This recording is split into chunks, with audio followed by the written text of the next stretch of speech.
Do you ever think about your reaction to, the Saturday Night Live skit where a lot of people would have been the victim? A lot of people could have turned that into a big media scare and how dare they, but I saw your interviews after that and you weren't that way. You kind of had that fortitude and that probably got you invited on the show and that probably led to a lot of things.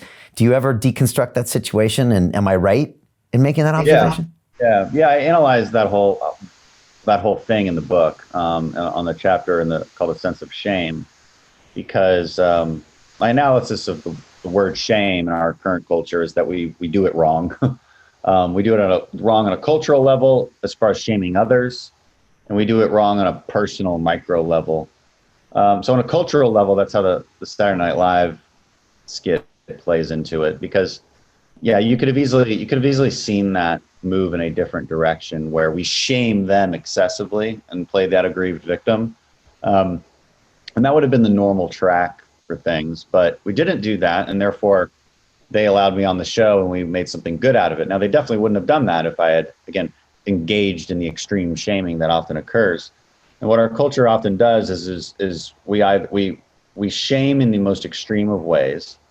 And then the reaction to that shaming is equally extreme.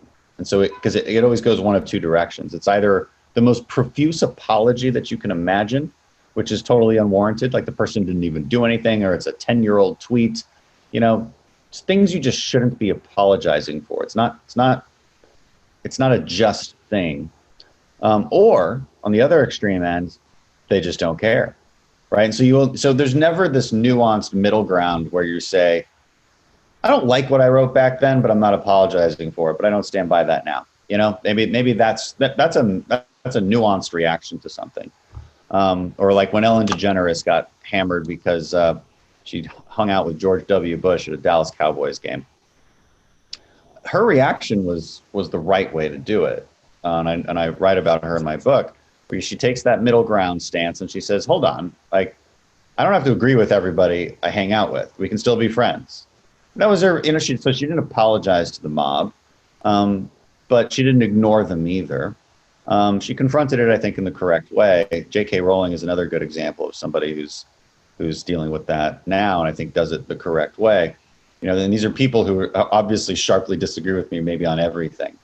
But at least they're acting like true liberals, and that's important. Again, liberalism is being trampled over, and that's the last thing I want to see, because I happen to like having that balance. I think it's a healthy balance.